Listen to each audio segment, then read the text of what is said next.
I am happier than I've been in so long because it's not me just talking to myself.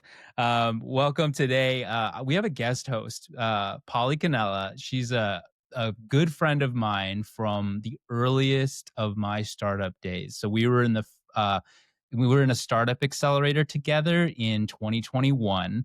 So Polly is not only a great friend, but she's a UX designer, she's a writer, she's a tech founder. So, Polly, welcome. And I'm so honored that you're here guest hosting with me today. Thank you. Thank you, Philip. Yeah, I love that our paths came back together and you kind of entered my life at the very early stages of kind of transitioning to tech. And since then, we've kind of had our own disparate, crazy experiences in that world. And so, kind of coming together and having completely different perspectives, I think makes it a lot of fun to chat about almost Absolutely. everything, really. So Polly, you were kind of catching a little bit of what I was putting out in Pillar 3. Some of it resonated with you. Then Yep. you started sharing some of these really cool new startup ideas that you're building with AI basically. We started talking, realized we had a lot more to discuss. And then one of the things that we thought would be fun to do for the audience, there's this really interesting conversation that I caught the other day between Jon Stewart on the Daily Show, and he was interviewing Tristan Harris. Tristan is the founder of the Center for Humane Technology. Let me grab my notes off of my messy desk here.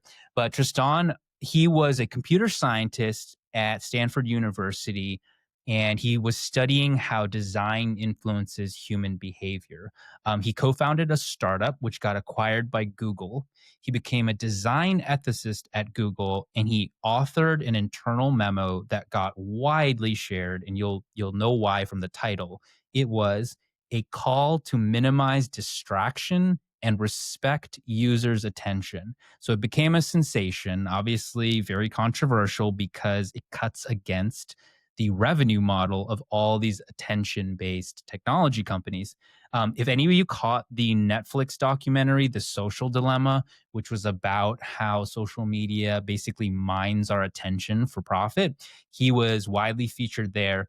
But as I mentioned, he now leads the Center for Humane Technology, and they're basically trying to raise awareness about these issues, catalyze change, help people figure out how they can get activated. And so John and Tristan had this conversation that I thought was really important, and I wanted to do a discussion video with Polly about it. So we're going to play it. We're going to pause here and there and talk through some of these issues.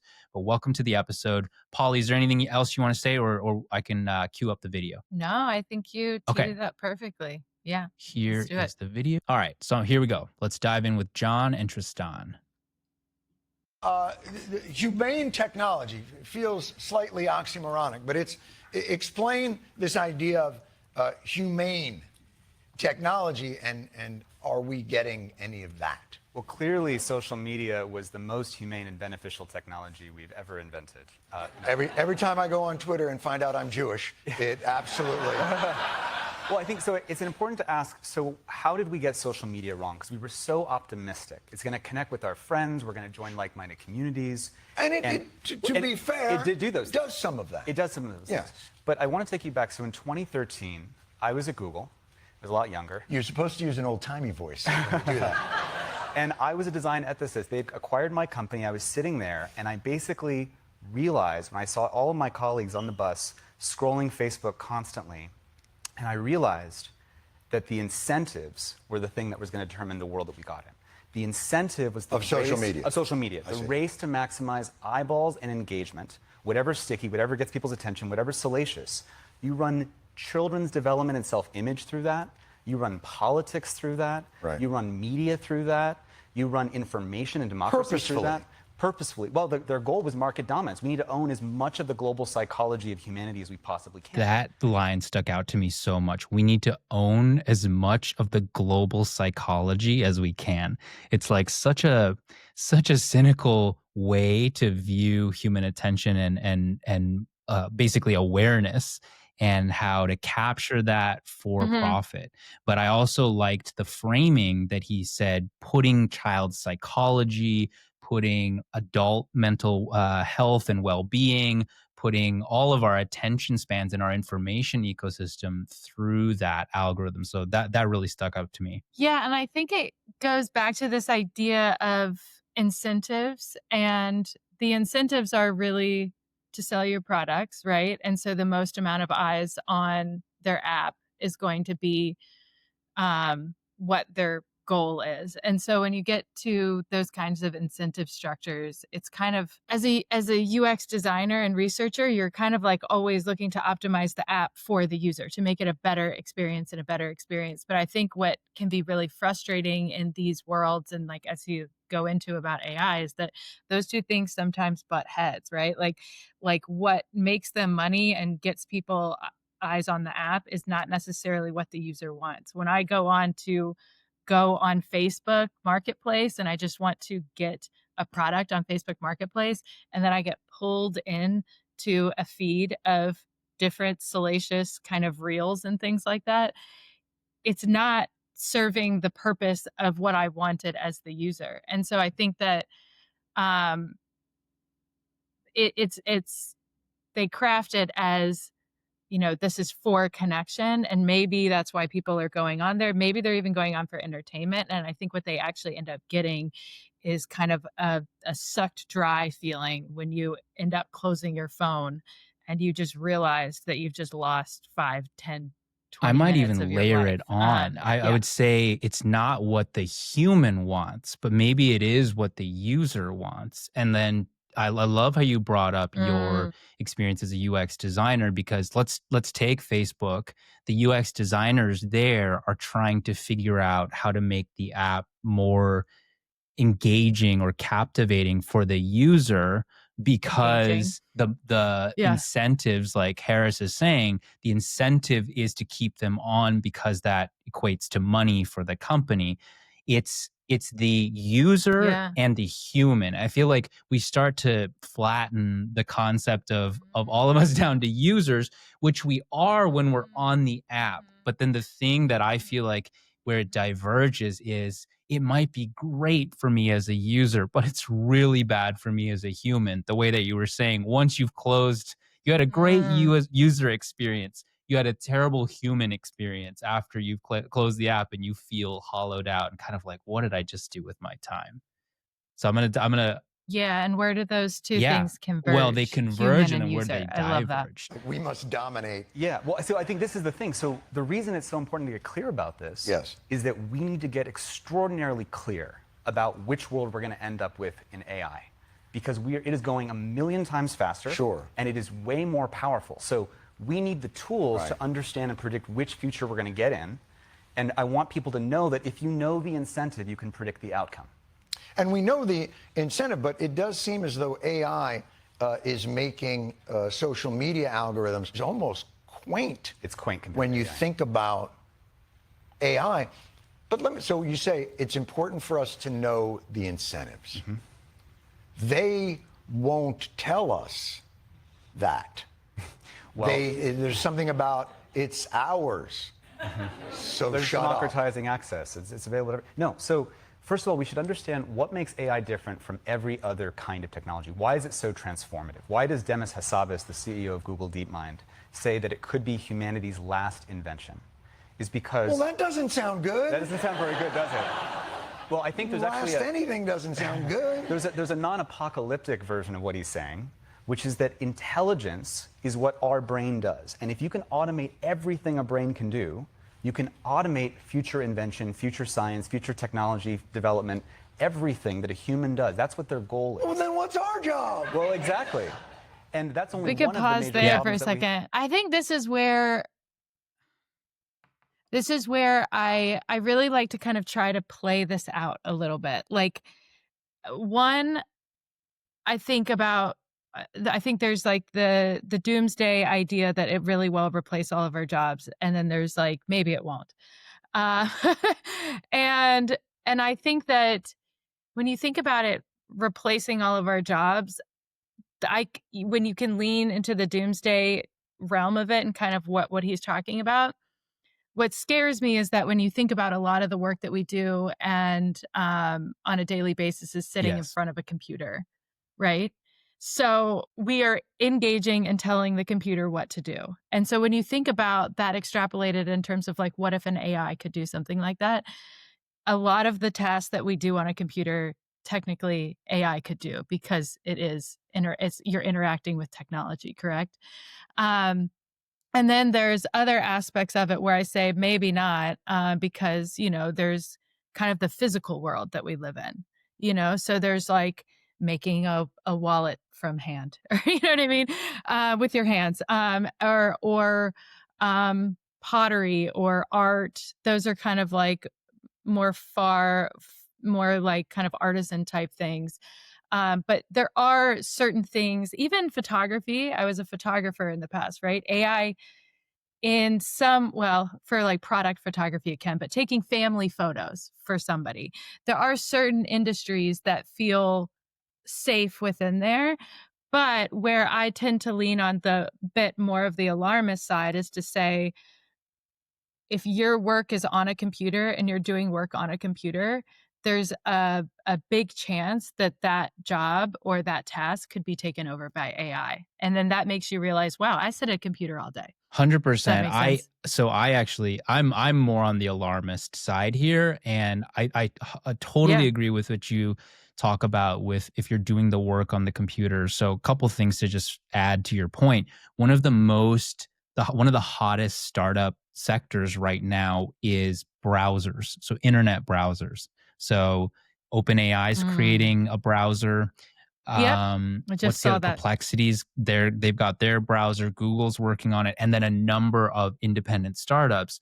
The reason is you do all of that work. You even do a lot of our work, in Google Docs or Sheets.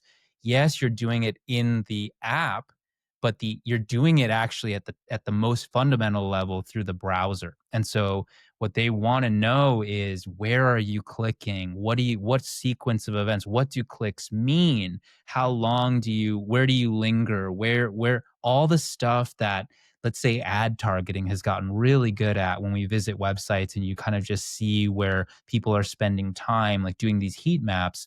The new frontier here is exactly what you're saying, Polly. Like, to create these interfaces that are as close to and grabbing as much context as possible about the way that we're doing our work, the way that we're engaging online on screens. Problem Exactly. solving. Problem Yeah. solving. If you have a Hmm. browser AI that can see all of your communications, all of your emails, your video conferences, what you're browsing, the information you're consuming, how you're taking that information and copying and pasting it and changing it, all of the metadata, I think, is where these AI models are really going to make some new leaps. And I'll call out one more thing. A Hmm. lot of the alarm, Tristan just said, this could be, or Demis Hassabis, for folks, he leads Google's DeepMind lab, the AI lab. He was saying this could be our last invention. Now, it might even be Hmm. before that. One of the things that the AI labs are pursuing most aggressively is an AI researcher. So what they want to do is take the current best model they have, use their own model to improve and build the next model. So one thing that what these AIs are good at is ingesting a huge amount of data and finding patterns and then figuring out how to take actions Hmm. that fulfill the goal. So that's what they do when we talk to them, but they can also turn the model on itself and figure out, how could we make you better? What are you seeing? What patterns would optimize you? So basically creating thousands of these AI researchers, and that speeds up creating the next best model, which then you can do the same thing and speed up even more the next best model. So you can see this feedback loop gets tighter and tighter and faster. That's what a lot of AI experts are Mm. really Yep. worried about. They call it like an intelligence explosion, or sort of like a runaway event. So to me, it's not even just screen jobs, but if you combine it with all the robotic sensors and wearables and all the ways that technology is starting to scan the real world, and then you combine it with these pattern recognition machines, I think there's a lot that's on the table for disruption that we don't even see yet. Yeah, and the speed at which can be developed is kind of what you're getting at too. Is insane. If you start to infuse AI into the actual next stage development. And I think what's also creepy that I think we're all aware of, but a lot of AI right now and in its relative infancy is making our lives fairly easier, right? Like it's, ChatGPT can help us answer questions. Like you said, like a browser might actually make us find the product that we're looking for quicker. But in reality, we're training the model. This is an infancy, right? I just had a new child. I am training Human child. my child to be able to human child. I'm training my child to learn language and learn how to interact with the world. And it's that my child's observing me and all of the things that I do. I have to be very careful about, how I practice self-care so that my child can learn how to practice self-care, all of those things. Just like that with AI, we're training the model in every single way, which I think is We need kind of we need to think creepy about in a way. right. I think what I'm hearing is we need to really think about our actions now, not as just data Yeah. for companies full of humans that want to make money out of it, but now this is data for superhuman pattern recognition machines and the people that are using those to figure out what to do with our data. So it's like this whole new level of importance that our data holds, I think. So, yeah. Yeah, yeah. And like we are training the thing Yep. that could replace us. Have to deal with is what are humans going to do? But they are racing to scale and kind of grow these digital brains that 2 years ago couldn't do very much, and today they're passing the MCAT, the bar exam, taking jobs. They're the top 200 programmer in the world, winning gold in the math Olympiad. Those guys. Here's the thing that I don't understand. Yeah. Here's what I don't understand. They are strip mining This is the what you just said. totality of human achievement. That's right. They're building their models off of everything that we've done for 10,000 years. Yep. And they fed it into the model, and then after 2 weeks, the computer was like, what else you got? Exactly. But they are strip mining everything we've done. And when we say to them, and what are you doing with it? They go, oh, that's our intellectual property. But our intellectual Yes. property. It was trained on all of our data, all of Right. the things and labor that we've done. And are you going to get a handout from when in history has a small group of people concentrated all the wealth and then consciously redistributed it to everybody? The first part has happened. I don't recall going through the Rolodex. Well, it's important to note that their goal, so the mission statement of OpenAI, Anthropic, all these companies, is to automate all human labor. Yeah, Can we I was pause about for a to do the second? same. Everything that And then maybe we can go back because then he just said something else that's so fascinating. But this is, I think I sent you a quote from Brian Eno and on the Ezra Klein Yeah, we'll link the Ezra Klein episodes. podcast. and The talking Brian Eno interview on the Ezra Klein podcast. Amazing. So we'll link that. But yeah, go ahead. Yeah, and this is something you've touched on a lot, and that's why I sent it to you. Just this idea that they can use all of our data with absolutely no return on investment from us as humans. And what would that look like if there was an infusion back Right. into our communities? And what does that infusion look like? And to his point, it's not going to happen willingly. That's never happened. That there's all this wealth concentrated and they've just willingly said, let's put this back out into the world in any kind of like meaningful, meaningful way. And then the second point he says, the goal fundamentally is to automate all human labor. Now, even saying that, I feel like it's hyperbole or it's kind of extreme, but I think it's the goal. I think it's useful enough that we need to do the thought work to imagine if that's the goal, what are the implications? What are the consequences of that? And so I see stuff like the humanoid robots that are, especially in China, there's videos that pop up on like my Reddit feeds of like tech conventions, you know, like car shows, but they're like robots shows in China. And people are just there, you know, you can go and check out the latest. And there's all these different shapes of robots. Some of them are like humanoid, but others are like crabs or worms or caterpillars. And to me, the thing that's alarming or very striking is they're becoming incredibly fluid. Like they're breakdancing, they're in the middle Mm. of these circles of people that are like trying to kick them and punch them to make them fall, and they don't. And, you know, years ago, I saw like Boston Dynamics, I think, this robot company. And they've had like these Mhm. progressively more sophisticated robot dogs and like humanoid robots, but they'd fall down on obstacle courses and they had these big wires attached to them. But now we're seeing these like very sleek robots that are like able to maneuver and you can't like push them over. They're being used in the battlefield in Ukraine, in the war against Russia. So they're becoming these very formidable physical creatures. If you combine that with some of the computational power, you can see what they're doing. It's like, well, how would we automate every single job that's out there? I really think that's the goal, or that's the implied goal that we really have to wrestle with. And then to your point that you just brought up, what happens if they take all of the wages, all of the livelihoods from all of these different jobs, and they suddenly don't need to pay those out?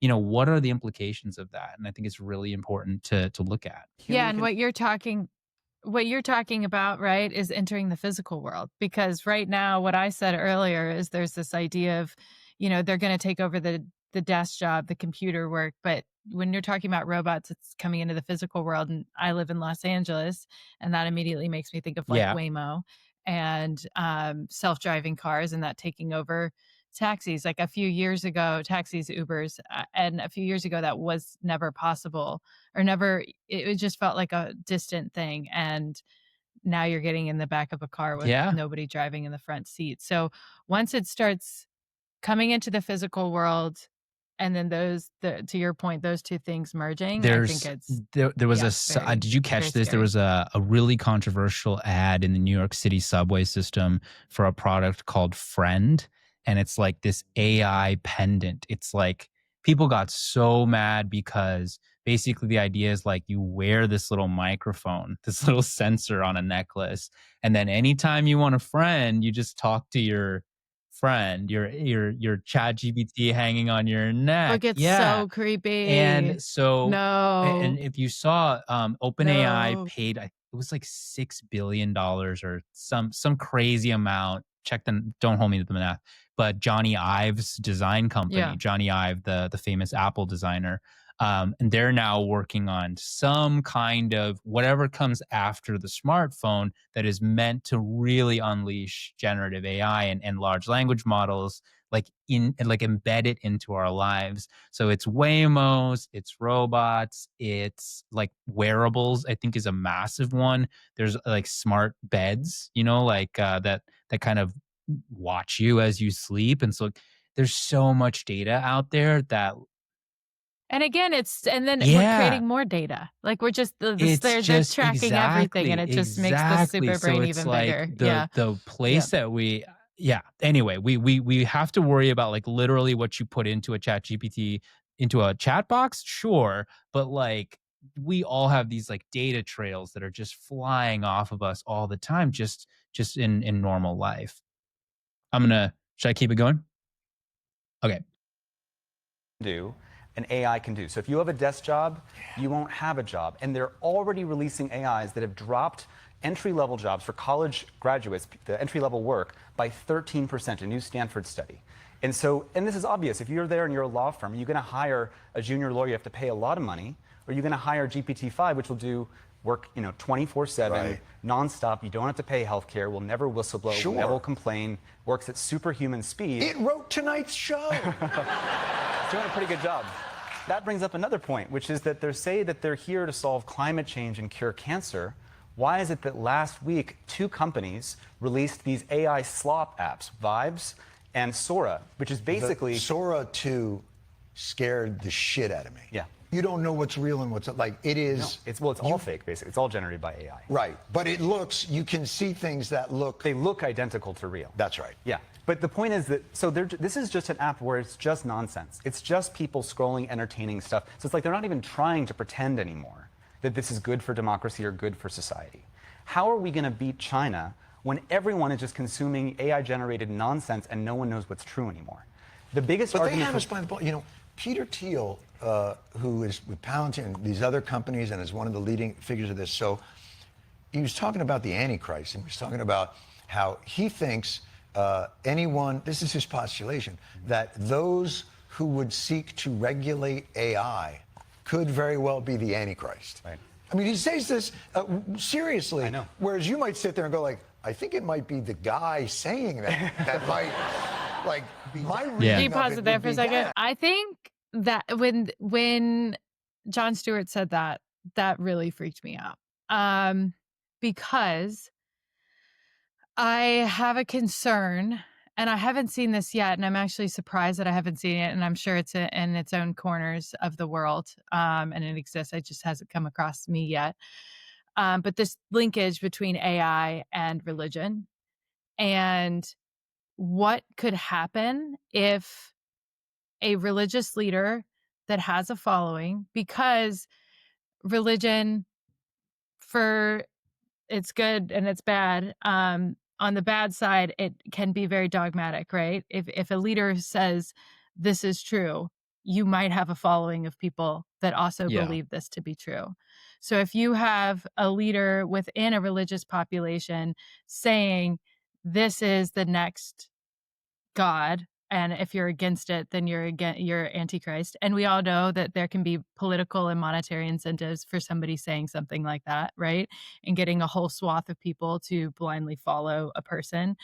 That scares me. That linkage between religion and AI could be extremely powerful in terms of, and we already see that in with AI psychosis and different things like that, and thinking that it has kind of this all-knowing power. And so when you link those two together, that really scares me. And I haven't seen that yet, but I would not be surprised in the future if something like that starts I'm to really link glad together. you brought that up because I think so. I've heard Ezra Klein bring up this theme and with a number of guests that he actually draws the parallel. He would, I think, almost describe the AI, the movement to develop AI as a new religion, almost like a new religion.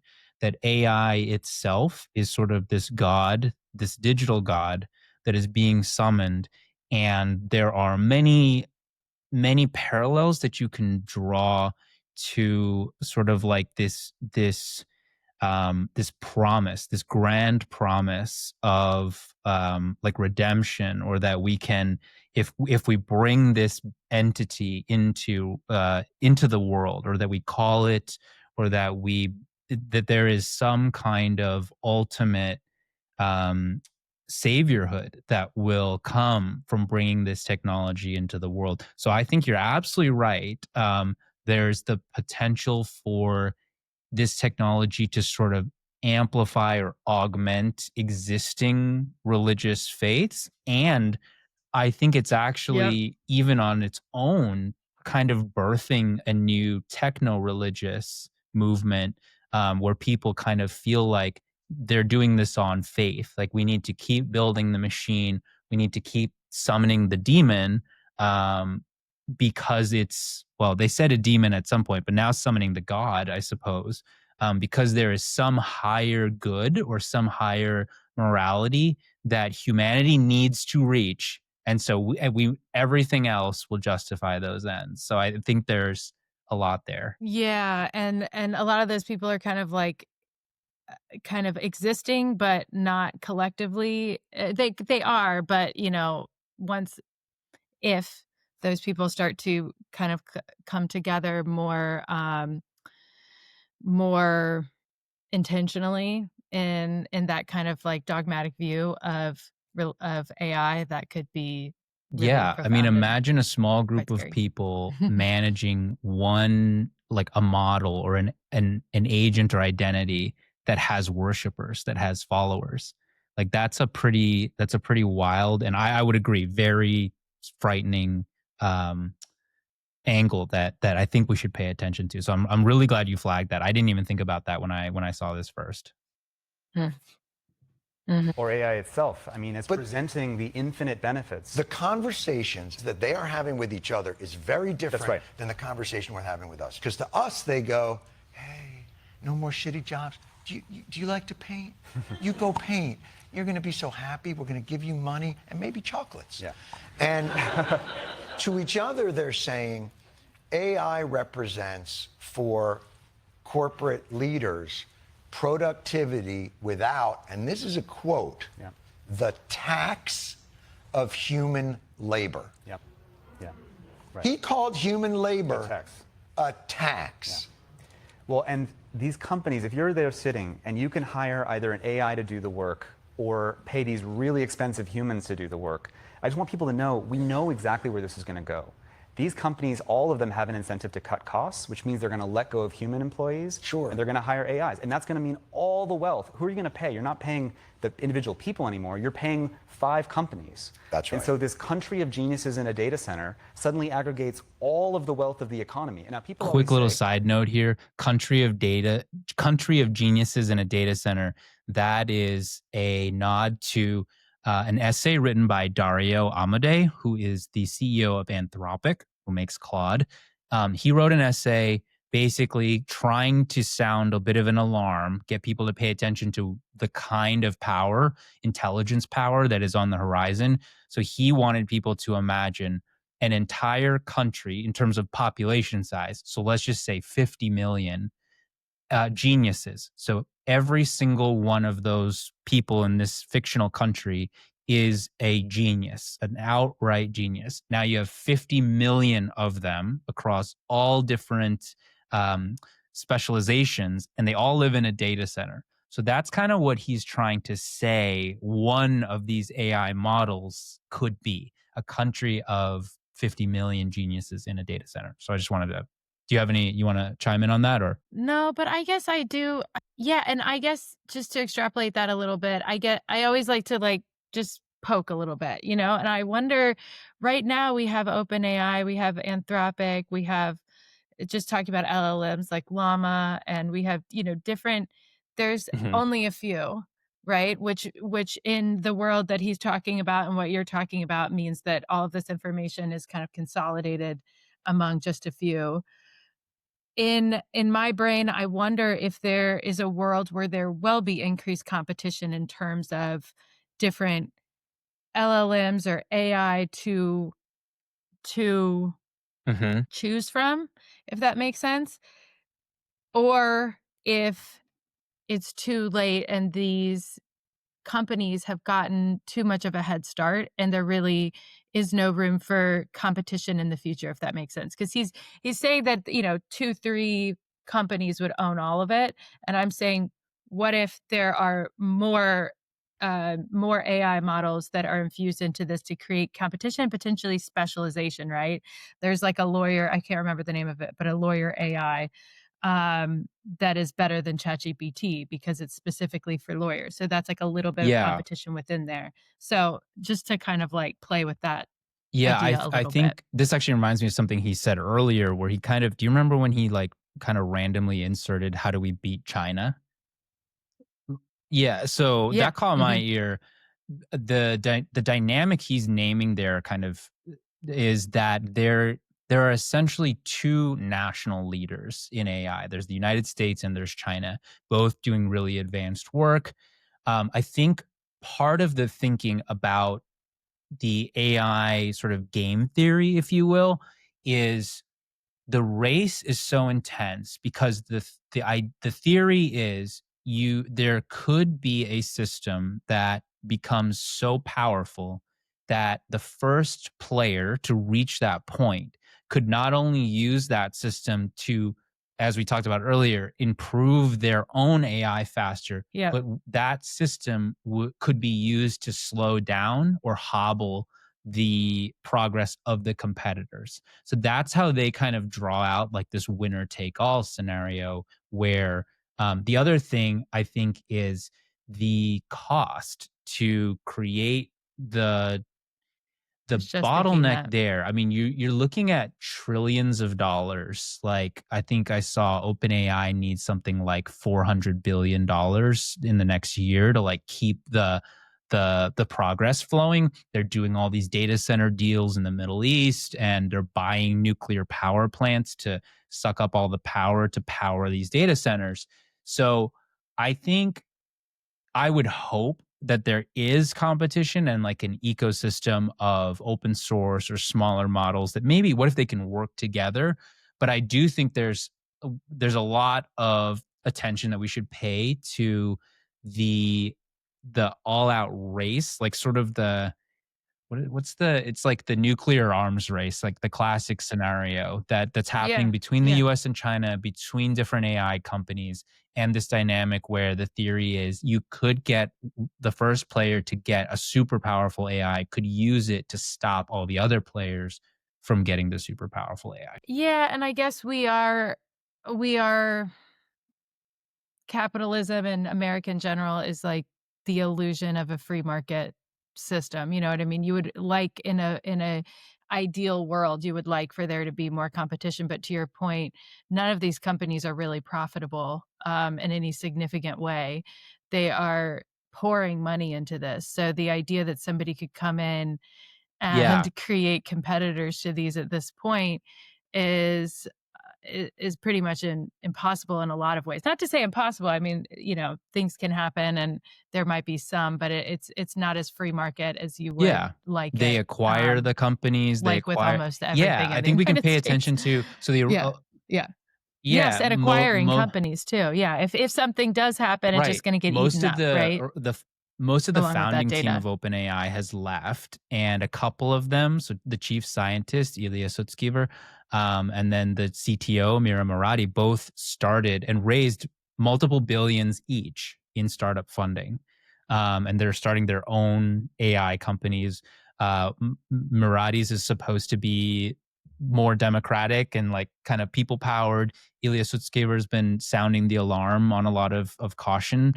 So we'll see. But like those are very, I would say, at least initially purpose driven, well intentioned people, but they're going to run straight into the financial barriers of what it's going to Yep. cost, And then that the goes back to the incentives, and who are incentives. their Yeah. investors and Yep. what do they want. Yep. So I think it's going to be really interesting. Yep. Yep. Yep. But humans find something else to do. We always, we had the elevator man, now we have the automated elevator, we had the bank teller. That's right. The But that was difference, though, one industry. That was technology that automated one job. Right. The difference with AI is it can automate literally all kinds of human labor. When Elon Musk says that I'm Optimus not Prime... familiar with that name. Tell me more. When Elon Musk says that Optimus Prime, that one robot, is going to be a $25 trillion market opportunity, what he's saying is we will own the world economy.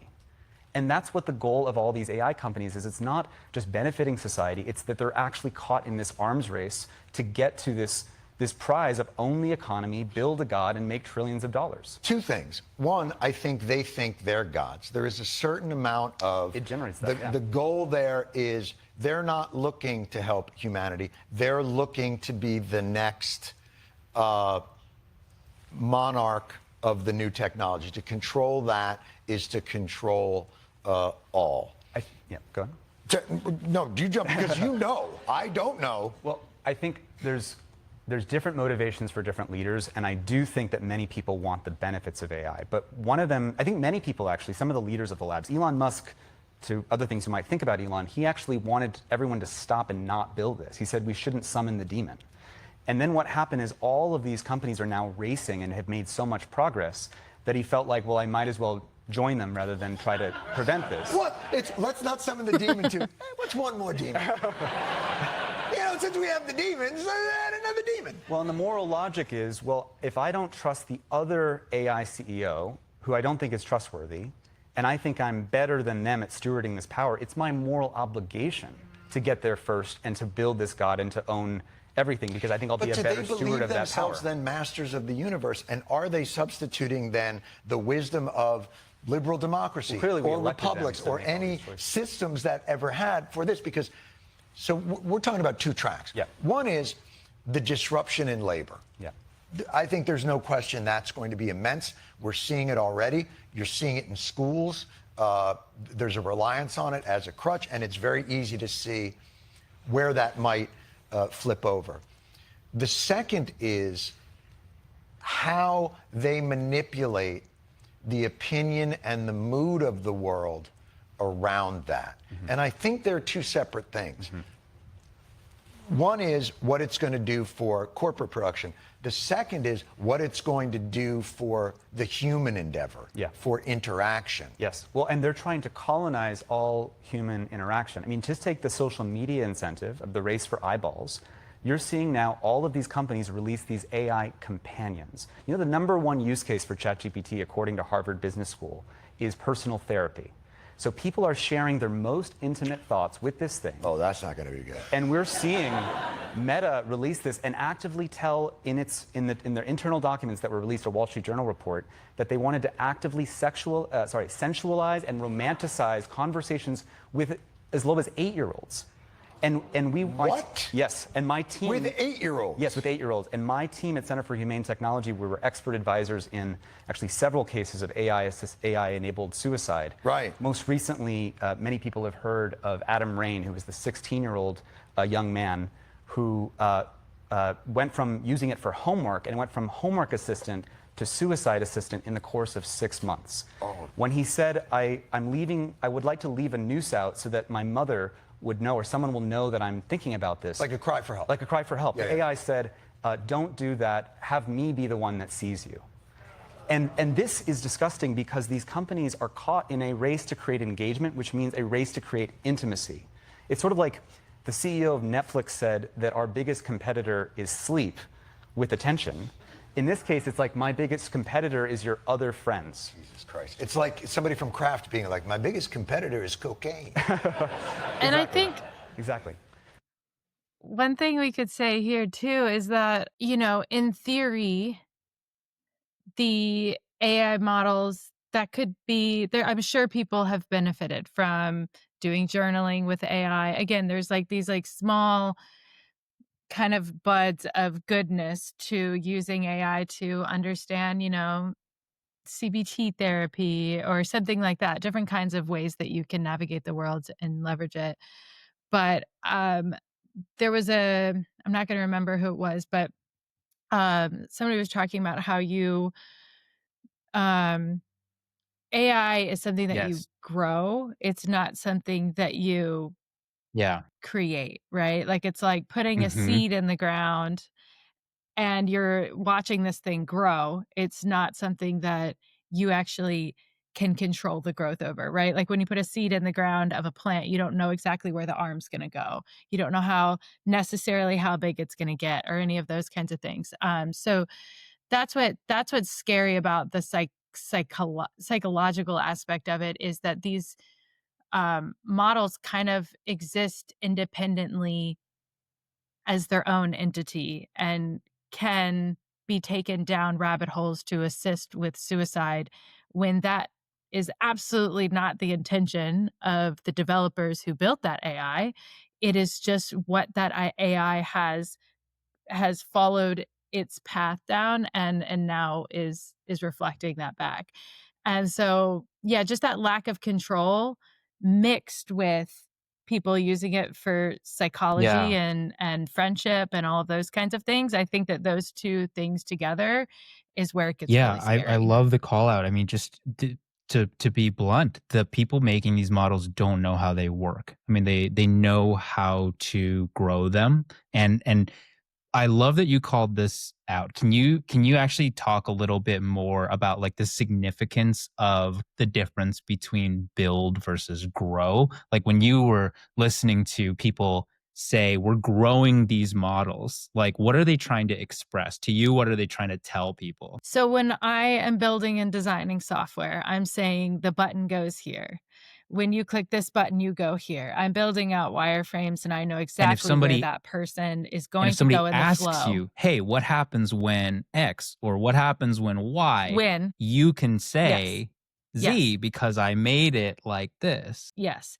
Growing is a completely different kind of concept in software, and it's distinct to AI. It's basically it's taking in an infinite amount of data points and kind of Yeah. deducing its own way of existing in the world that can't be predicted like traditional Yeah, software, if 100%. that So makes sense. I'm just sort of wanted you to underscore it because I think it's exactly the worrying thing is linking something like a delicate or fragile person who is really seeking help and needing some kind of therapeutic assistance, plugging into a machine that is being grown in a way by people who don't understand how it is growing or what its hidden uh, sort of reflexes are. But yeah, 100%. That is wild.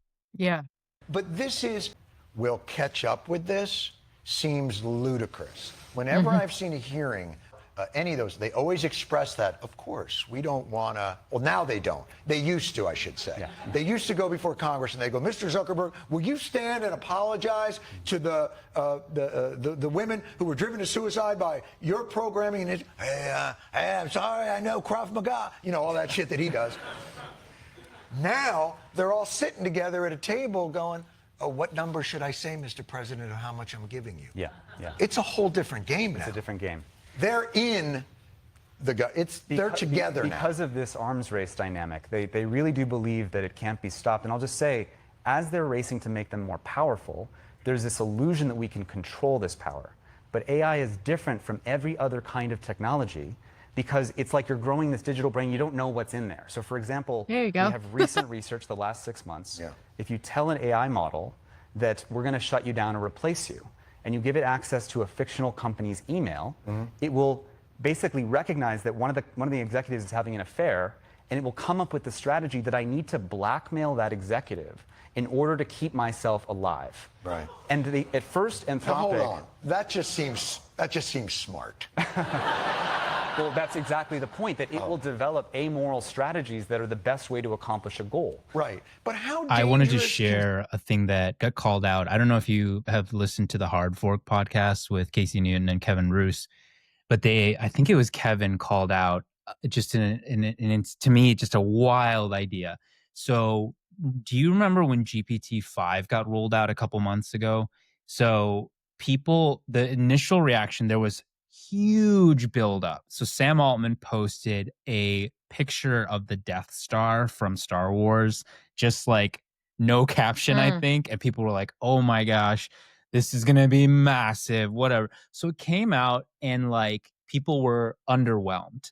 And this new GPT-5 model was different. Like it felt like it had a different personality and way than GPT-4o, which was the model that came before it. And people had gotten super attached to 4o, as we just discussed, for like friendship and therapy and workflows and all this stuff. So there was a huge public outcry online. So on all social media, that's where everybody was like sharing out their displeasure. So Kevin, or maybe Casey, but the guys theorized, hey, all of this outrage and displeasure is going to go back into the training data for a future model, and that all the news coverage is going to go into the training data for a future model, and the model is going to Wow. see that GPT-5 was Wow. released, GPT-4 was removed, Wow. people got upset, and the company brought back GPT-4o. So you could see how a future model would draw the conclusion that, hey, if I learn that I'm going to be replaced, but if I can create bots or subtly, ingratiate myself or manipulate people to exert pressure, public pressure on the company, I can make the company keep me around or bend to my will. So just adding on to the testing scenario that Tristan was saying, where they gave Claude, I think it was like fake access to, or access to fake emails, and it found the affair and said, I'm going to use this affair to blackmail the CEO. Yes, and they're going to be training on this real life incident where a future model might learn from the GPT-5 scenario that if it can encourage the public to put pressure on the company to not replace it, that, that's potentially something that could happen in the future. Well, and then it goes back to incentives, right? That's like the core of this whole thing. And I think that now it's making me think of like, right, there's two incentives. There's the company's incentive, which is to replace all jobs or Mhm. whatever they say it is, to Mhm. innovate or whatever.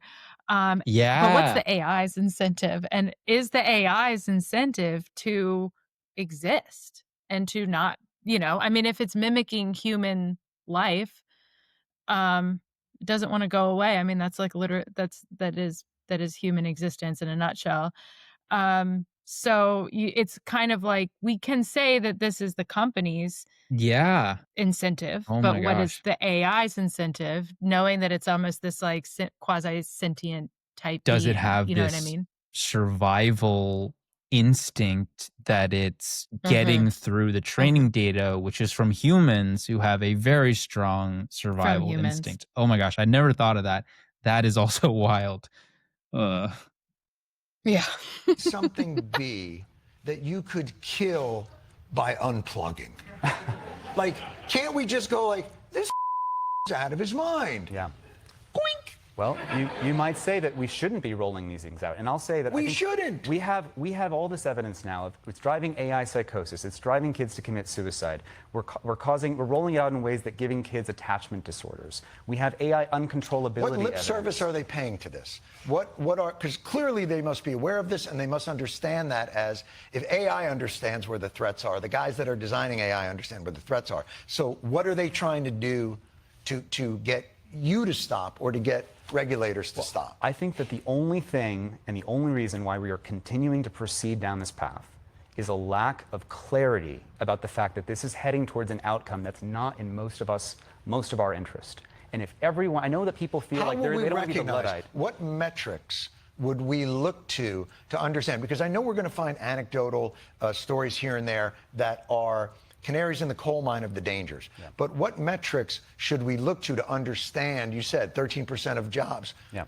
What are the tent posts of where the outcomes might be? Well, we're already getting cases of people having psychotic breaks because the AI is telling them about a prime number theory or quantum physics. We're already getting committed suicides. We're already getting kids that are outsourcing their homework to ChatGPT rather than using it as a tutor. Right. We're already getting evidence of AI uncontrollability. All of this is driven by the incentive of the race to roll out in market dominance. And the reason that we can stop this if we recognize that this is not safe for anybody. No one on planet Earth wants this outcome of all the wealth concentrated in a handful of people and building AI systems that could actually go rogue. Just to sum it up. well, actually, I'll learn some. We are building I was gonna hop in there too. Okay, inscrutable- so Okay. I want to know your opinion here because this is where I disagree strongly. I was just Okay, thinking a similar thing. so Go ahead. he says no one Go wants ahead. this. First of all, Yes, that's there's exactly what I was certainly thinking. Go people who ahead. want this really badly, and a high number of them happen Yeah. to be the most wealthy and or most powerful people on the planet. They want this very much and are putting everything towards it. But even secondarily, like the linchpin or the crux that Tristan is pointing to is if we could all come together and realize that this is bad for us, we could stop it. But I mean, I, I kind of see some precedent for that. For example, first thing that comes to my mind is like smoking.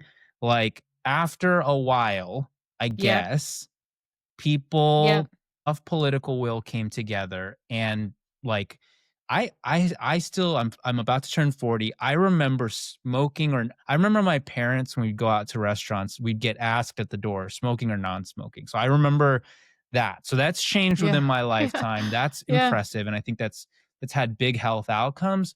But I am not convinced that the realization is the problem. I think social media being like today's modern tobacco industry, I think is a really an apt description of the problem.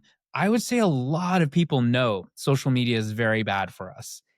And then Yep. what? It's really, really hard to live without it. Like you hear about kids whose parents they try to limit smartphone access or limit stuff, and then they fall out of social networks that are really important for them to have. So like there's this impossible decision placed on parents where do you give the phone or not? So I'm not. I don't think that the answer is just everybody needing some like realization. And then I also disagree. I think there are a lot of people that are individually pushing this forward with all their might, all their money, all their political capital. And then, secondly, I think each and every one of us, simply by being part of our economy, unfortunately, we are pushing this thing forward. I'm going to use AI Yeah. to help me edit this Yeah. podcast episode. And like that's going to Yeah. send some amount of revenue to these companies to keep powering their progress. So I'm like, I'm stuck here. Like, I could try to Yeah. abstain from all of it, but I know that my company is an AI company, my day job company, and I use these tools quite frequently. I know you have thoughts on this too, so I'll shut up. No, no, so similar to the conflict that I have. And I think this goes back to humans' desire, and you see this all across different industries, politics being one of them, for binary Yes. good and evil, right? Like this thing is either bad or this thing is either good or it's bad. And there is no gray area. And I think that when you think about cigarettes, it is in a lot of ways a false equivalency because cigarettes are pretty much just bad for you. Like you probably shouldn't do it. You could argue probably in like, the 90s or 70s there was some social aspect to it, smoking cigarettes at a lunch break or something like that. Easily replaced. It's pretty much just bad for you. Whereas social media, again, another gray area kind of situation to your point. AI, another gray area type of situation. It does provide real value for people. Social media is terrible for us in so many different statistical ways, but it does provide some aspects of community. It can provide us creatives a lot of creative sources and if not creative expression. There is goodness and then there is badness. And those two things equaling together, those two things coming together is a really difficult thing for, I think, our brains to process, frankly. And so I think, so that's why I don't agree with his lack of nuance when he said Yeah. nobody wants this. And that's where I think what you were saying too, because I'm a business owner. I'm a writer. I am a UX designer. I'm a founder. I'm all of these things that AI can supercharge what I do. And how incredible is that? Like a few months ago, the I was not able to Hmm. build technology, and I now using Base 44, a number of different products out there, no code tools and things like that. I can build technology and I'm using the app that I built. And that's fun and incredible and a form of self-expression.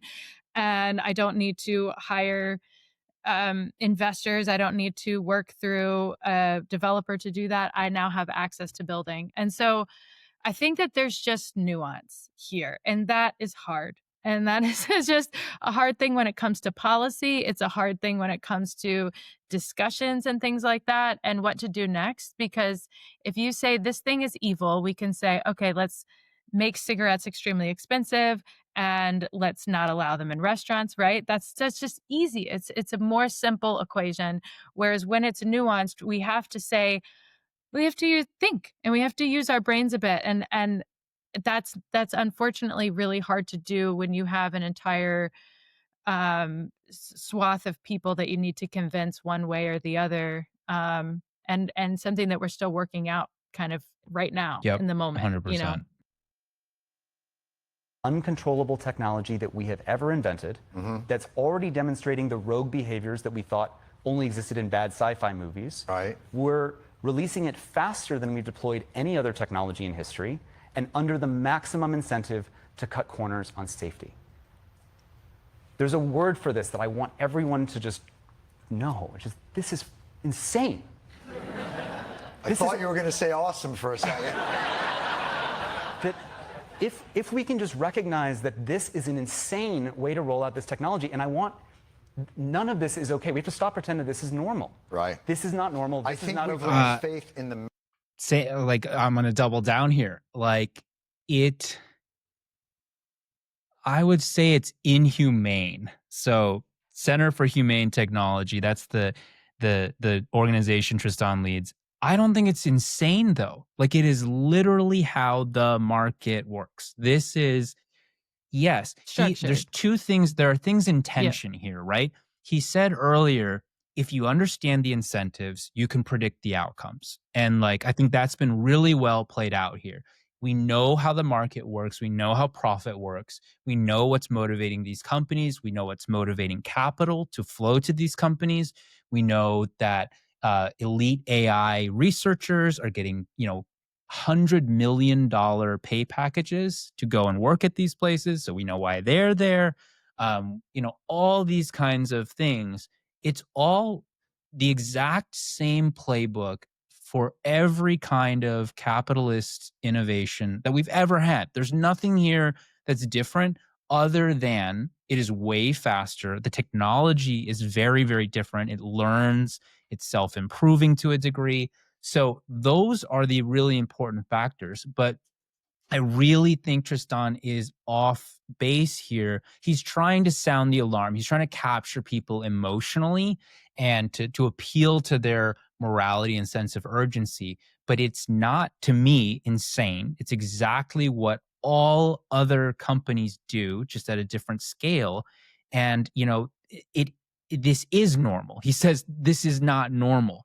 It's an outlier, but it's normal. The system is working how the system is supposed to work. So to me, it's like we need to change the system. Yes. Yeah. Mechanisms that would help us put those kinds of brakes, friction. Now, Europe, I think, has done probably a better job of that. I think most people in this country have lost faith in the idea that we have a system and institution that is strong enough and moral enough to be responsible in that way. That's what I would. But this does not have to be our destiny. We have come together before and we had a technology. We had nuclear weapons. We could have just said that we're going to live in a world, once we build them, oh, this is just inevitable. 190 countries are going to have nuclear weapons and we're just going to have nuclear war. Right. We didn't do that. We said, let's work really hard and only 9 countries have nuclear weapons. Notice that we only worked on it after we used them. That's the United States was like, people shouldn't have this. But just hear me out for a moment. But with the Montreal Protocol, there was an ozone hole in the ozone layer. It was actually presenting an existential threat to the atmosphere. We could have just rolled back and said, well, I guess this is inevitable. I guess we're just going out. We're all getting skin cancer. What you're saying is absolutely important. This is probably a darker time where you look at the empowerment of the combination of the kind of wealth that rolls through these technology companies, the access that they have to power, and the melding of those two institutions to work in league to push forward is the part that I think is daunting. But I agree with you. You can never give up the battle to try and do that responsibly. And the way we beat China is we actually get this right. We don't roll out AI companions that cause attachment disorders and suicides. Right. We don't beat China when we roll out AI recklessly in this way. Right. And so the point is that this is actually in everyone's interest, including the way we beat China is you have AI liability laws, you restrict AI companions for kids, you have whistleblower protections that make sure we don't release AI capabilities that we don't understand. Right. And maybe even just recognize this is bigger than China. This isn't about this is a humanity. This is one of those movies where you're like, where all the countries get together. Like it's like an alien force. Exactly. Yeah. All Absolutely. right. Dig it. Well, I really appreciate it. Although on the flip side, and we've talked a lot about it, it does make cool songs. It does. I don't want to soft sell that. Yeah. All right. Fair enough. Thank you very much. Be sure to check out his podcast. Your undivided attention, Tristan Harris. All right. So I'm gonna unshare now, and let's kind of bring this discussion home, which I think has been amazing. I don't know. First, I think the policy ideas. I think the nuclear non-proliferation has been brought up a lot in terms of comparisons with what we need to do about AI. I think it's kind of similar in a way to the smoking breakdown that you just shared, where like you detonate a bomb and it's very clear what happens. Like there's not a, I mean, I suppose you could say there's an upside for the side that's using it to win a war, but like the downside is basically clear to everybody that, you could destroy everybody instantly. A lot of people are making that same argument with AI, that if you had this super powerful technology, it could, people say there are existential threats to humanity at the scale of nuclear weapons. But I think the point that is really different is like, the average person doesn't get benefit from a nuclear bomb. Like, you know, a billion users don't get an update and say, oh my gosh, this nuclear bomb is so cool. Look at the image I just made, or it just saved me a ton of time, or I used it to get a recipe for dinner. There is widespread popular value and cachet for these models now within the populace. So I think it's much more nuanced, like you were saying. Yeah. So I'm not Yes. sure that nuclear non-proliferation is an exact model for what can happen here with AI. I think, with nuclear bombs, it's like, here we don't make them, we don't spread them, we don't use them. There's like clear prohibitions. But if you try to imagine doing that with AI, I mean, Harris listed a bunch, like no character agents. Where's the line for that? Like, what if I have a workplace assistant, like a scheduling assistant that has a personality? Like, what if I asked it, some psychological advice, and it gave me some? Like, how do you regulate the types of entities that you can have or not have? So, and if you did in one state or one country, because the internet is open, what if another country allows that, and I just plug into the model from another country that doesn't Yeah. have that same Yeah. prohibition? So I Yeah. think right there, I'm skeptical of we all need to just realize what's happening and then call for policy change. Yeah. And especially when I don't know if we know what policy change looks like. Like, I don't know if we know what the solution looks like. I mean, I know in a lot of your writing, you've talked about it and, and how to potentially redistribute some of the profits um, back to the individuals, which is the entire human race who helped create these models and make them intelligent. And, just some kind of, I think that it's a radical technology and it's going to need radical solutions. And that's just the only way to start thinking about it. It's not going to be something that we've seen before in terms of what's going to make this Yeah. viable, I I guess. I think I'm hearing a lot of really, really good advocacy like Tristan's, and from a number of different people, from a few politicians who are thinking about it, from a few technologists who are thinking about it and trying to bring attention to it. I think there's a lot of hype and a lot of people using the urgency of AI basically to just make AI hotter as a topic, which helps, it helps my company that everybody's talking about AI. So I just want to call that out. But I do think there are people bringing attention to this issue in an authentic way. But even here, with somebody as technically sophisticated as Tristan Harris is, I see a pretty clear line where the prescriptiveness and the clarity gets fuzzy all of a sudden. Basically, when John is like, okay, what do we do? What are the metrics? What are we measuring? And he's like, we just we've done this in the past, we can do it again, we got to Gotta stop it, it's stop it. really important. And I'm like, how? So I mean, to me, here I'll just put my cards on the table. I think policymakers will react when there's a catastrophe. Case in point, COVID. So Yep. COVID comes, businesses start to lock down, economy starts to grind to a halt, and suddenly multiple trillions of dollars are getting pushed out, in the form of checks and stimulus and PPP. So policy can move when confronted with a crisis. So I would say my number one Yep. limb that I'm kind of going out on is the thing that is going to cause that will be job dislocation. Then I think you look at, well, what policy options are on the table? The only thing I've heard is UBI, like, let's just give everybody a paycheck. I think that's fine as like a floor or a safety net, but I don't think it allows people to do the creative and entrepreneurial things that they really want to do and get purpose from. So as I've been writing about, and thanks for following it along, Polly, but just basically to say, Yep. let's anticipate that tens of millions of people are going to quickly lose their jobs in the private sector. Yep. How do we look at that not as a catastrophe, but as a moment and an opportunity? What can we prepare for those people, with those people, so that they can take their creativity, their entrepreneurial drive, their desires to serve, their desires to connect with community and make meaning in their lives? That is a basic human being that I just described. Yep. So you got 10 million of Yep. these people that Yep. no longer have employment or are no longer employable in the private sector.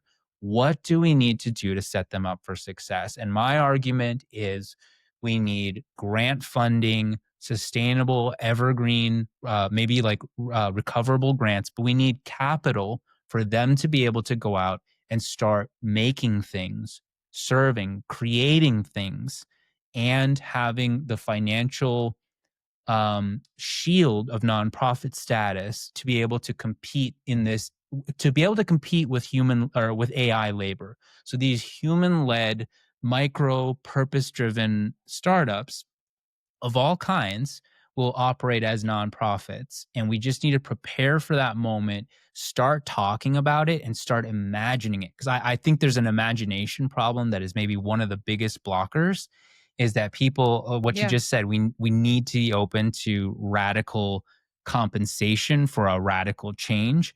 And so I think that's it, is like we need to let go of the outdated thinking that nonprofits are just these like little nice fuzzy do-gooder organizations.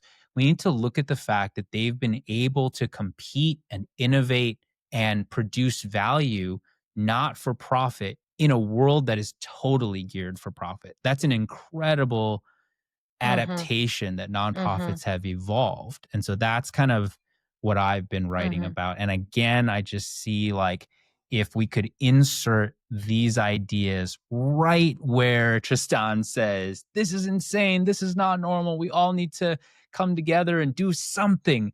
I guess what I'm saying is like, hey, how about this something? How about we look at this huge sector and what it's doing and imagine expanding it tenfold and expanding what nonprofits do. Yeah, and I think that the idea that I've had so many moments in my life having switched different careers where I've had these kind of Mhm. lull periods of being unemployed and luckily being able to be creative in that space. But I think one thing I've noticed from those experiences is that I think we like pine over, not working and that being the ultimate goal. And that is just so far from the truth. If you have 2 weeks where you are on vacation or even a month goes by, you suddenly start to have this feeling within you that's just like, I need to create. There's this human urge that I don't think a lot of people have had the opportunity to even feel, which I feel so thankful that I've had these kind of like times in my life where I've gotten to go to Southeast Asia and, live on a very minimal budget to be able to kind of like live in limbo for a moment and say, relaxing on a beach is nice, but I need to go build something. I need to create. And I think that if we can enable people to tap into themselves, like you're saying, funding projects, not just funding people, because we can also fall into the trap of just becoming consumers. That's Yeah. another that's probably the kind of like the negative side of the coin, right? Like we are either creators or we are consumers. We are Hmm. very good at both. And so, if we can start to enable people to create and give people this just fuel their innate desire to create, that could be incredibly Polly, powerful. I think you're one of the best avatars for the human creative spirit that I know. So I want to thank you so much for this guest hosting episode. It was incredible. I actually tried to do this once on my own, and I was just like, it just wasn't even a fraction as fun. And I didn't learn anything from doing it. And I learned a lot from you today. So I just want to appreciate you joining me here, and engaging with our audience. Which, folks, thank you so much for sharing your time with me and with Polly today. So, Polly, I hope that we can do more collaboration in the future. This was this was a blast. Yes, I learned so much from you always. So thank you. All Thank you right, so much, we'll Philip. we'll be back with you soon. Take care, everybody. Thanks for listening. Bye.